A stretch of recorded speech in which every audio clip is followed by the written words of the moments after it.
जय हिंद दोस्तों, मेरा नाम है मनोवर चौहान और आप देख रहे हैं न्यूज़ निवारण टीवी। बागपत लोकसभा सीट पर इस वक्त घमासान है। जैसे ही राष्ट्रीय लोकदल ने अपने प्रत्याशी राजकुमार सागवान को यहां से घोषित किया तो लोगों को लगने लगा कि वो एक तरफा आएंगे, लेकिन समाजवादी पार्टी ने तुरुप का इक्का चलते हुए यहां से पंडित समाज के अमरपाल शर्मा को उतारा और समय कम मिला है, मैदान में आ चुके हैं। अब कांटे की टक्कर मानी जा रही है, लगातार जगह जगह कैंपेनिंग हो रही है, लेकिन ये लोकसभा जो सीट है 5 विधानसभा सीटों से मिली है और पाँचों के पाँचों में अगर बात की जाए तो यहाँ पर राष्ट्रीय लोकदल और भारतीय जनता पार्टी का कब्जा है। इस किले को कैसे भेदेंगे अमरपाल शर्मा, वो इनसे जान लेते हैं। और दूसरा, जिस तरीके से समय कम मिला है और काम ज़्यादा करना है तो किस तरह से मैनेज कर रहे हैं, कितनी टक्कर है, किस तरीके से भविष्य में चलेंगे। सबसे पहले सर स्वागत है आपका। पहला सवाल यही है कि समय कम है और मंजिल बहुत बड़ी है, बहुत दूर है, कैसे पाएंगे सर? देखिए, एक शेर है, मैं अकेला ही चला था मंजिल पर, चलता गया कारवां जुड़ता गया, मंजिल पार हो गई। ये कारवां जुड़ चुका है, अब मैं अकेला नहीं हूं, समय कम नहीं है। 36 बिरादरी मेरे साथ है, सब लोग मेरे साथ हैं। चुनाव अपने आप लड़ रहे हैं, सारे अमरपाल शर्मा हैं। चौधरी साहब का किला, कई बार वो सांसद रहे, उनके पुत्र सांसद रहे, हालांकि उनके पुत्र के पुत्र यहाँ से विफल रहे। कैसे भेदेंगे? और भारतीय जनता पार्टी ने इसको कब्जाया। अब इसको सर कैसे भेदेंगे? 5 विधानसभाओं पर इन्हीं लोगों का कब्जा है। मैंने अभी आपसे कहा, मेरे साथ 36 बिरादरी के लोग हैं और ये जो मेरा युवा साथी खड़ा है ना, ये हर किलो को भेज देगा। कोई भी किला हो, कोई भी किला हो, हर एक को भेज देगा। मुझे पूर्ण रूप से यकीन है, मुझे इसमें कोई संशय नहीं है कि मेरी कोई यहाँ पे माइनस हो सकता हूँ। मैं यहाँ 200% सबके साथ में जीत हासिल कर रहा हूँ और बहुत बड़े मार्जिन से जीत हासिल कर रहा हूँ। यहाँ के जो विधायक हैं गुलाम मोहम्मद, इन्हीं लोगों ने जिताया, इन्हीं लोगों ने जिता करके सदन भी भेजा और भारतीय जनता पार्टी की जाकर वो गोद में बैठ गए। कोई विरोध नहीं किया, किसी तरह की बात नहीं की। और अब देखने को मिल रहा है कि उनका भी विरोध है, लेकिन जो राजकुमार सागवान है उनका भी यहाँ स्वागत होता है इसी सवाल खास में। देखिए, जब कोई घर पे अतिथि आता है तो हमारे यहाँ कहावत है, अतिथि देवो भव। अब कोई आएगा तो उसको कोई भगाएगा तो है नहीं, चाय पानी भी पीछेगा, उसे बैठाएगा भी, वो एक अलग बात है, और वोट डालना एक अलग बात है। अच्छा, ठाकुर जिस तरीके से नाराज चल रहे हैं, खुद मुख्यमंत्री मनाने के लिए आए और आपका कुछ इलाका उधर पड़ता है, तो क्या लग रहा है ये जो चल रहा है आपको कुछ बेनिफिट मिलने वाला है इससे?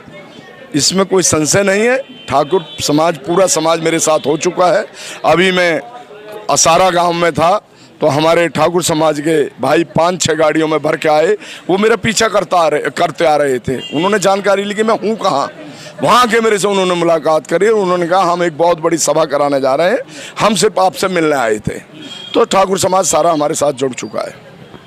एक बार बताइए, प्रचार आप तो कर ही रहे हैं, लेकिन जो शीर्ष नेतृत्व है देरी क्यों? रोज़ शाम को हेलीकॉप्टर उड़ते हैं दिल्ली से और लखनऊ से, भारतीय जनता पार्टी उनके सहयोगी दलों के, आपके कहाँ हैं सर? देखिए, ये बात जो अभी आपने कही कि भारतीय जनता पार्टी और उनके सहयोगियों के, भारतीय जनता पार्टी पे सारा संसाधन है। देश का 75% पैसा भारतीय जनता पार्टी के पास है, तो वो तो कहीं भी उड़ सकते हैं, वो तो जहाज से भी उड़ सकते हैं। हम लोग चुनाव लड़ रहे हैं जनता के दम पे। राहुल जी, अखिलेश जी आएंगे? देखिए, मैंने अभी बात करी नहीं है, लेकिन लोगों ने मेरे साथ डिमांड करी है, तो आज मैं रात को वार्ता करूंगा। तो मैं जब वार्ता करूंगा तो निश्चित रूप से वो दोनों आएंगे। आखिरी सवाल मेरा है, निर्मला सीतारमण फाइनेंस मिनिस्टर हैं देश की और तीसरी बड़ी ताकतवर नेता हैं, अमित शाह के बाद नंबर आता है सर। उनके पति हैं, एनालाइजर हैं, राजनीति के अर्थशास्त्री हैं। उन्होंने कहा है कि भारतीय जनता पार्टी 120 से 130 सीटों पर सिमट जाएगी। उन्होंने ये भी कहा है अगर वो आती है तो देश में कई ऐसे मूलचोर परिवर्तन होंगे।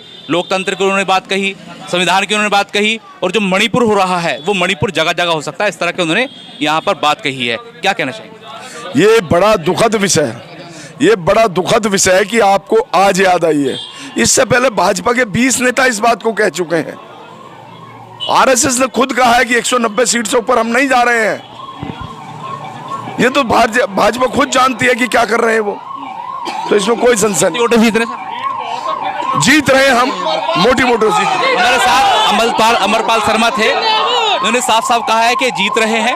हालांकि कितनी वोटों से इनको मैंडेट मिलेगा वो अभी तमाम चीज़ें भविष्य के गर्भ में है, लेकिन अमरपाल शर्मा जैसे ही आए हैं और सीधे टक्कर में आ गए हैं, क्योंकि माना जा रहा था कि राष्ट्रीय लोकदल के जो राजकुमार सागवान है एक तरफा जीतेंगे, लेकिन अब परिस्थिति बदल रही है।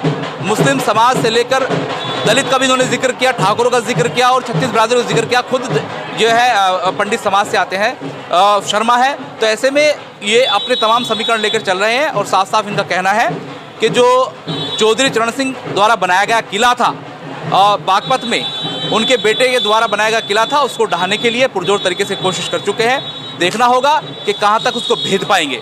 अपने सहयोगी आरिफ मोल्ला के साथ मनोवर चौहान, न्यूज़ निवारण टीवी, बागपत।